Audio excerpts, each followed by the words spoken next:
지난 수요일 날 말씀은 우리가 시련을 당하거든 온전히 기쁘게 여기라는 말씀을 가지고 은혜를 나눴습니다. 이 시련이란 이 단어는 원래 오는 뜻은 용광로에서 불순물을 제거할 때 쓰는 단어입니다. 우리가 우리 인간이 가장 좋아하는 이 금인데 원석에서 이 금을 내기 위해서는 수천호 온도의 용광로 속에다가 집어넣어서 그 불순물을 다 제거하고 나오는 것이 이 금입니다. 그래서 이 시련이라는 것은 바로 온석에 들어가서 불순물을 제거하는 순금 100%가 나오기까지 그 작업 과정을 시련이라는 원뜻을 가지고 있습니다. 쉽게 말하면 우리는 이거를 한난, 어려움, 핍박 이렇게 한글로 간단하게 말하지만 이 헬라의 원뜻은 이런 의미를 가지고 있다는 것입니다.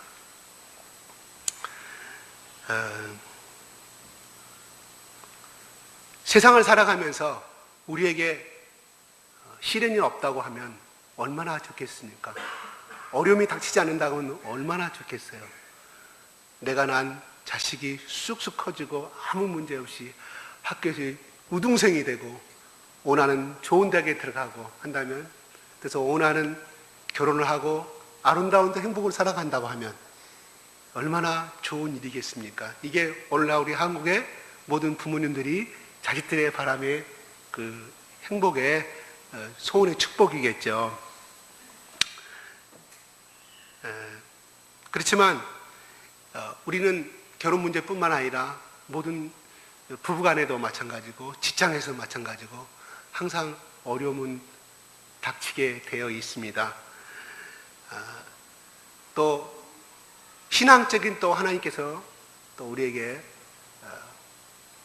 정금같이 빚어주기 위해서 여러 가지 문제를 통해서 우리를 시험에 들게 합니다. 중요한 것은 우리가 그런 문제들을 당할 때마다 이거는 하나님의 뜻이요, 하나님의 축복이요, 우리를 더 깊고 강하게 하시는 성숙의 단계가 되고 가정이 되게 하시는 이런 확신만이 있다고 한다면 우리는 어떠한 상황에서 이 하나님을 향한 이 믿음의 깃발을 가지고 우리는 당당하게 나아갈 수 있을 것입니다.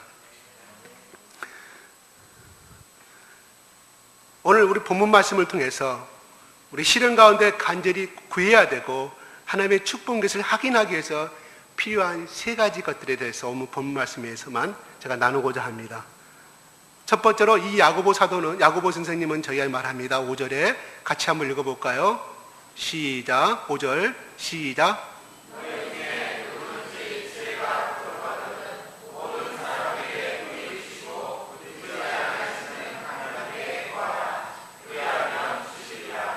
예, 시련을 기쁘게 여기라 해놓고 이 야고보 선생님이 갑자기 지혜를 구하라는 말이 나오고 있습니다. 상당히 앞뒤가 조금 차이가 있는 모순이 있는 것처럼 갑자기 이런 문장이 나오게 되어 있어요. 오늘 성경은 고난에 관한 말씀을 하면서 왜 갑자기 지혜에 대한 말씀이 나올까요? 오늘 지혜자분이 안 나왔네. 갑자기 지혜자니까.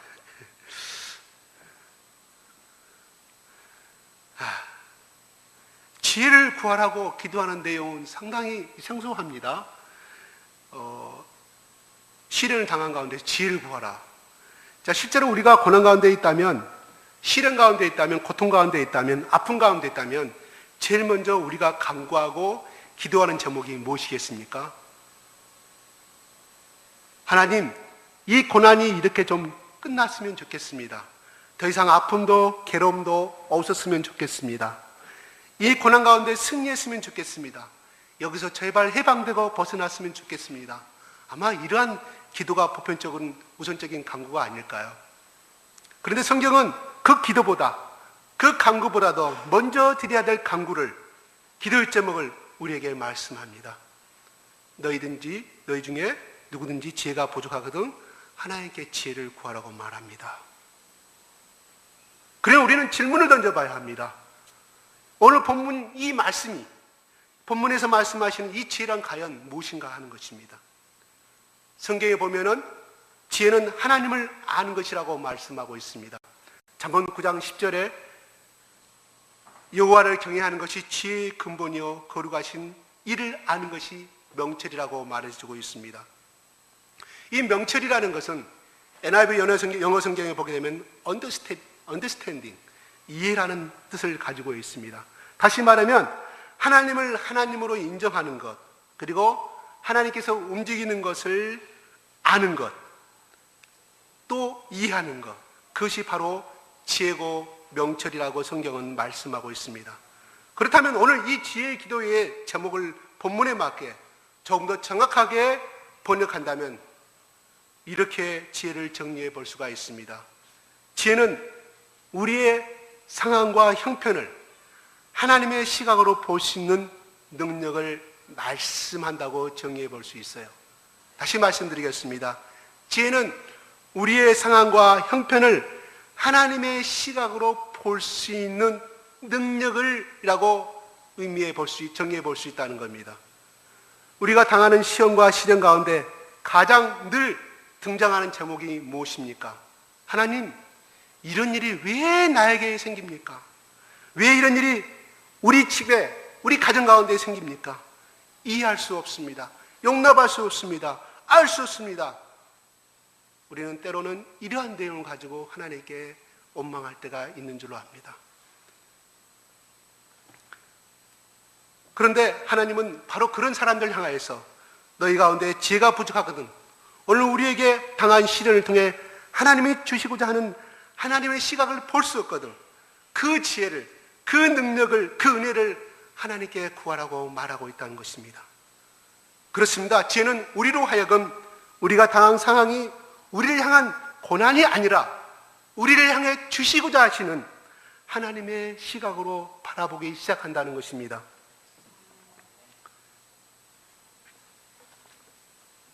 지혜는 고난의 끝이 아니라 새로운 시작을 이야기하고 있습니다. 가장 먼저 구해야 될 것, 그것은 바로 지혜를 달라고 말씀하고 있습니다. 하나님, 내 삶 가운데 당한 이 시련을, 이 어려움을 하나님의 시각으로 볼 수 있도록, 이해할 수 있도록 도와주십시오. 오늘 성경 말씀은 말하고 있습니다.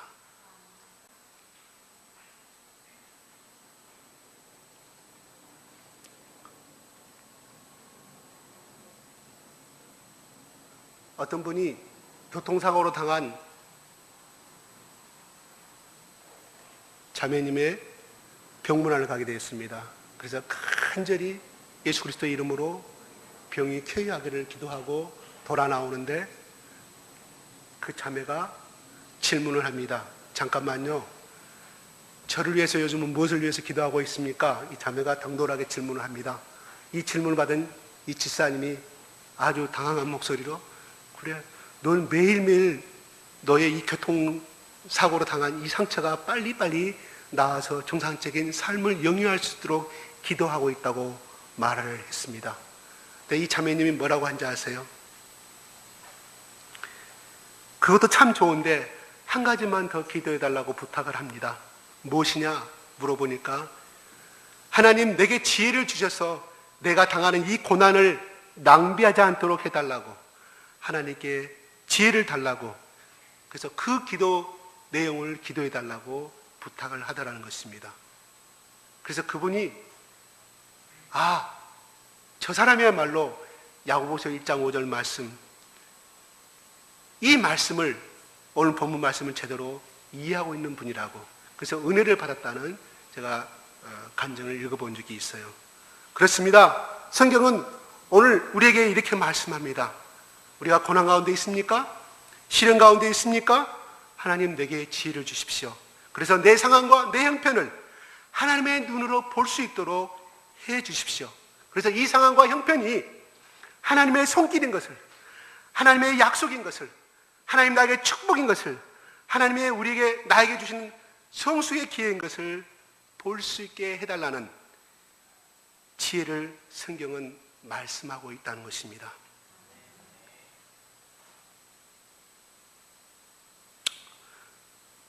우리가 그렇게 할 수 없을 때, 우리 힘으로 해결할 수 없고 우리 생각으로, 우리 지혜로, 내 머리로 이해되지 않을 때, 깨달을 수 없는 그런 상황에서 하나님의 시각을, 하나님의 관점을, 하나님의 보여주시는 것을 구하는 지혜를 오늘 성령께서는 말씀해 주고 있습니다.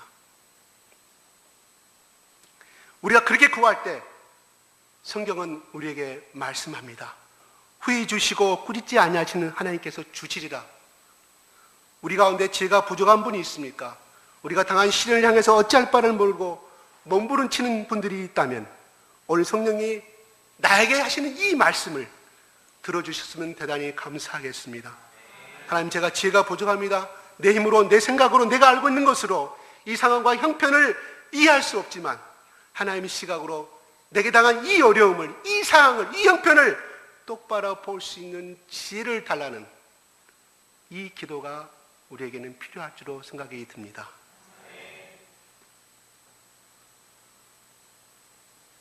그래서 하나님이 나에게 후히 주시고 꾸짖지 아니하시는 그 믿음을, 그 지혜를 소유했으면 합니다. 두 번째는 믿음을 우리에게 말해주고 있습니다. 1장 6절, 8절 한번 같이 읽어볼까요? 6절부터 8절 시작.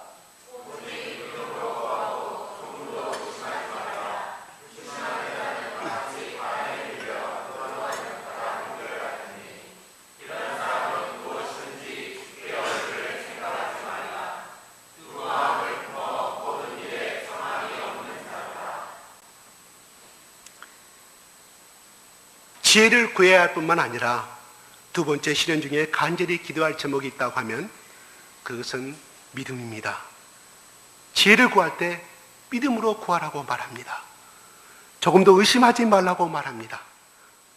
시련을 당할 때 우리 마음 가운데 힘든 게 뭡니까?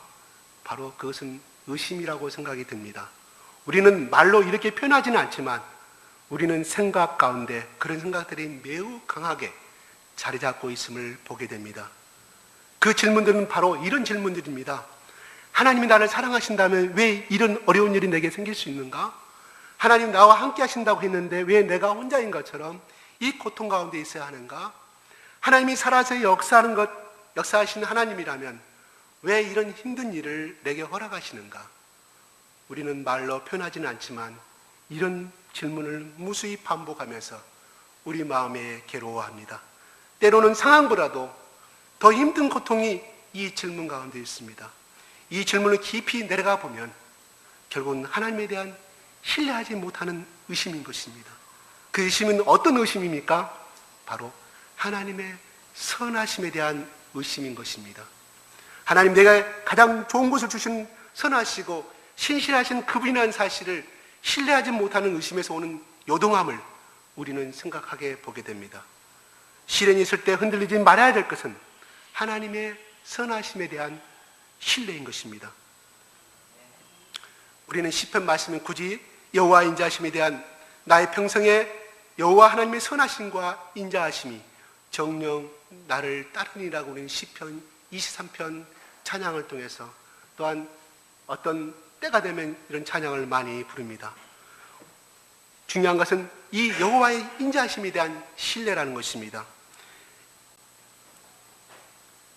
우리가 어려운 상황 가운데서도 협력하여 선을 이루시는 하나님, 나를 축복하시고 가장 좋은 것을 주시기를 원하시는 하나님, 나를 사랑하시되 끝까지 사랑하시는 하나님, 내가 너를 떠나지도 버리지도 아니하겠다는 하나님의 그 음성, 하나님의 그 선하심을 붙잡는 믿음이야말로 가장 하나님이 원하시는 믿음이 아닐까요? 그 믿음이 흔들리면 하나님은 우리에게 말씀합니다. 마치 바람에 밀려 요동하는 바닷물개 같다고 오늘 본문 말씀을 통해서 우리에게 하나님은 말하실 것입니다. 이런 사람은 무엇이든 주께 얻기를 생각하지 말라고 말씀하고 있습니다. 그 사람은 두 마음을 품어 일에 정함이 없다고 하나님은 말씀합니다. 이 두 마음이란 무엇입니까? 바로 두 영혼이라는 의미를 가지고 있습니다. 양쪽 두 사람이라는 것입니다. 기도는 기도대로 하고 걱정은 걱정대로 한다는 것입니다. 예배는 예배대로 하고 의심은 의심대로 한다는 것입니다. 하나님을 섬긴다고 하면서 여전히 마음 가운데 불안한 모습이 있다는 것입니다. 양다리를 거치고 마치 물결처럼 이렇게 저렇게 왔다 갔다 요동하는 믿음을 가지고는 시련 가운데, 한난 가운데, 어려운 가운데 나를 향해 주시는 그 하나님의 선하심을 붙잡을 수 없다는 뜻입니다. 우리가 정말 하나님의 선하심에 대한 흔들리지 않는 믿음을 가지고 있습니까? 나에게 가장 좋은 것을 주시기를 원하시는 그 여호와 하나님의 주권에 대한 철저한 신뢰가 나의 마음 가운데 있습니까? 오늘 하나님의 선하심, 주님의 신실하심을 내가 붙잡고 있습니까? 오늘 성경은 믿음을 구해야 함을 선포하고 있습니다. 첫 번째로 성경은 지혜를 구해야 한다고 말씀했고요. 믿음을 구해야 한다고 말씀했고요. 오늘 또한 세 번째 하나님은 말씀합니다. 소망을 구해야 한다고 말합니다. 자, 9절 10절 한번 같이 읽어볼까요? 시작.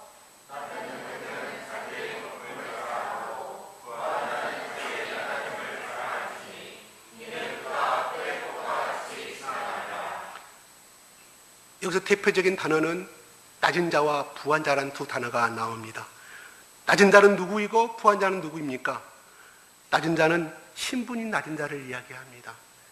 그때 당시에 핍박을 당하던 그 교회, 예루살렘에 있는 모든 교인들은 배운 사람도 있었고 부한 사람도 있었고 신분이 낮은 사람도 있었고 가난한 사람도 있었고 꽤 권력을 갖고 재물을 꽤 갖춘 자도 있었습니다. 경제적으로 낮은 자라는 것은 결과적으로 경제적으로 어려운 사람을 이야기합니다. 오늘 그 낮은 사람을 향하여서 예수님은 말합니다. 너희가 정말 경제적으로 힘들고 어려운 가운데 있느냐? 천국의 영혼의 영적인 높음을 자랑하라는 뜻입니다. 또한 10절에 보니까 부한 자를 얘기합니다. 경제적으로 또한 권력적으로 부한, 사회적으로 부한 사람을 이야기합니다. 이 세상에서 부함이 있습니까? 그렇다면 자기의 낮아짐을 자랑하라는 말입니다. 하나님 앞에서 겸손하게 서야 될 나의 모습을 들어보라고 말씀해 보고 있습니다. 11절에 이야기합니다. 같이 읽어볼까요? 11절 시작.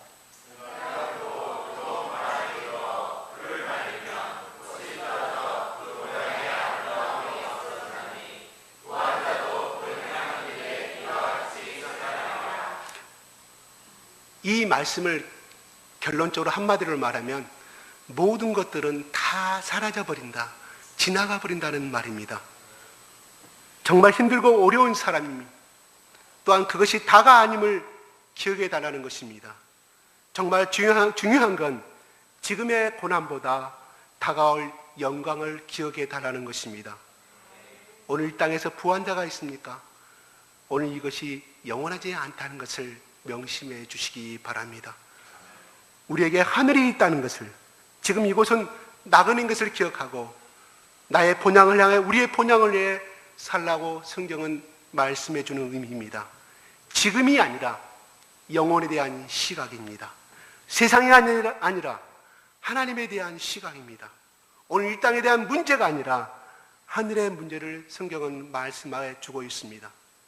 이거를 우리는 소망이라고 정의하는 것입니다.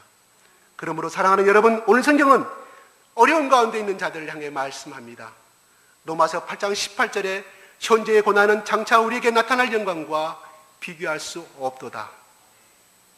그렇습니다. 오늘 우리가 지금 현재 당하고 있는 어려운 문제들이 이게 다가 아님을 기억했으면 합니다. 우리에게는 영혼이 있습니다. 다가올 영광이 있습니다. 소망을 가지고 영혼을 바라보라고 성경은 말씀하고 있습니다. 이거 아니면 안 될 것 같고, 이것 때문에, 이것이 없어지면 이것 때문에 내가 모든 것을 잃어버릴 것 같다는 그런 절망적인 것보다는 이것 때문에 다 죽을 것 같은 일도 하나님의 영혼의 주권 가운데 지나가는 한순간의 사실을 영적인 눈으로 바라봤으면 좋겠습니다. 그리고 이 땅에 집착하지 아니하고 영혼에 대한 생각들을 하게 하라는 그런 의미의 말씀입니다. 여러분과 저에게 오늘 결론적인 말씀은 기억하라는 말씀입니다. 오늘 이 땅에 어려운 사람이 있습니까? 하늘의 높음을 기억하십시오. 이 안에는 풍성함이 있기 때문입니다. 하나님께서 우리의 참 모습을 기억하시고 영혼을 바라보는 나그네의 삶, 본향을 향한 소망을 가지고 나가자는 말씀의 의미도 포함되어 있습니다. 우리가 당하는 고난, 시련 가운데 있다 하더라도 그게 너무 힘들고 아프지만 정말 잠을 잘 수 없도록 매일매일 고통스럽지만 그게 다가 아니고 그게 또한 영원하지 않다는 말입니다. 지나갑니다. 오늘 이 모든 것 가운데 더 중요한 것은 영혼을 향한 시각, 하나님 나라를 향한 소망인 것을, 우리가 현재 당하는 고난은 장차 올 영광과 좋게 비교할 수 없다는 사실을, 이 성경의 말씀을, 오늘 이 저녁에 들려주는 성령의 이 말씀을 기억해 줬으면 감사하겠습니다. 오늘 성경은 하나님이 우리에게 주시는 이 시련의 축복을 확인해 주기 위해서는 세 가지 기도 제목을 말씀하고 있습니다. 하나님 저에게 지혜를 주시고 그래서 하나님의 눈으로 제 상황과 형편을 이해할 수 있도록 해달라는 것이고, 두 번째는 하나님 제게 믿음을 주셔서 제가 있는 상황에 가장 좋은 곳을 주시기를 원하시는 하나님의 선하심을 붙잡을 수 있도록 해 주십시오. 세 번째는 하나님 제게 소망을 주십시오. 오늘 지나가는 이것이 다가 아니고 지나가고 우리에게 영혼을 향한 소망이 있음을 깨닫게 해 주십시오. 이게 세 가지의 기도 제목입니다. 그런데 오늘 성경은 이 세 가지의 기도 제목을 말씀하시고 마지막 12절에 말씀합니다. 같이 읽겠습니다. 시작.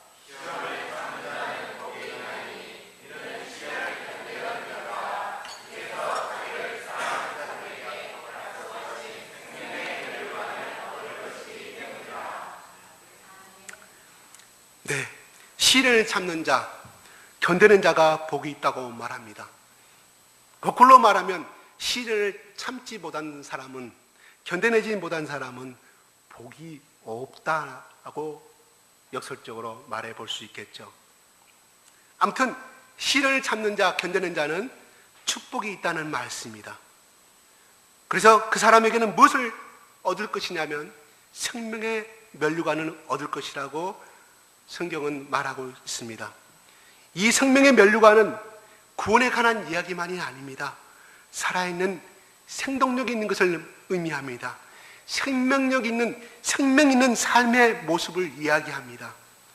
성장해서 성수로 가는 모습을 성경은 설명하고 있습니다.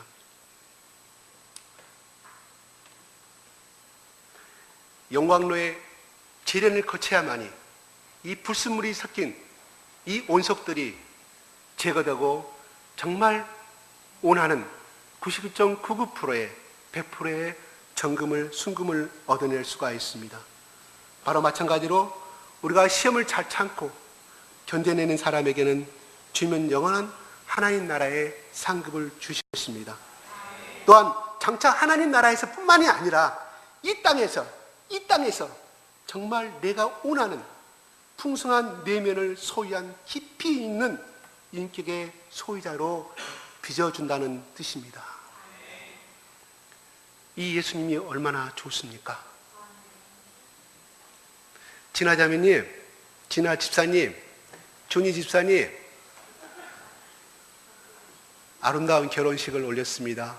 너무 보기 좋았어요. 그리고 저는 처음으로 내 인생 태어나서 처음으로 제가 주례를 올린 자리였습니다. 물론 그 전에 제가 중국에 있을 때 많은 주례를 해달라는 청원을 받았지만 제가 다 거절했어요. 왜냐하면 제가 자격이 없다고 생각이 들었기 때문이에요. 두 사람 결혼할 때 참으로 아름답고 행복하게 보였어요. 지금도 행복하게 살 것이죠. 그죠?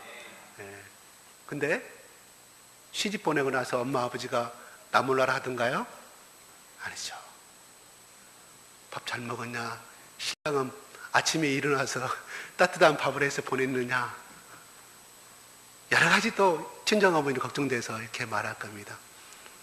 또 준이의 아버지 엄마는 또 전화를 탁 해서 싸움하지 않았느냐, 부부간의 관계는 어쩌느냐, 여러 가지 다. 왜 그래요? 사랑하기 때문입니다. 내 자식이기 때문입니다.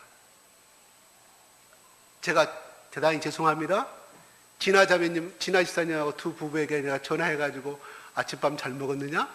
오늘 어떻게 보냈느냐? 말한 적이 있어요? 나의 부모가 아니기 때문에. 부모에 비해서는 사랑은 아무것도 아니에요. 제 사랑은, 관심은 부모가 낳아서 키우기 때문입니다. 사랑하기 때문에. 결론은 그죠? 우리 하나님이 우리에게 이런 시련과 어려움이 다가오는 것은 바로 이것입니다. 우리가 보다 풍성한 삶을, 결론은 풍성한 삶의 열매를 이 땅에, 천국 가서 물론 생명의 멸류관은 분명히 받지만 이 땅에서 행복하게 풍성한 열매를 맺고 살아가도록 하기 위해서 우리에게 이 시련이 다가온다는 사실입니다.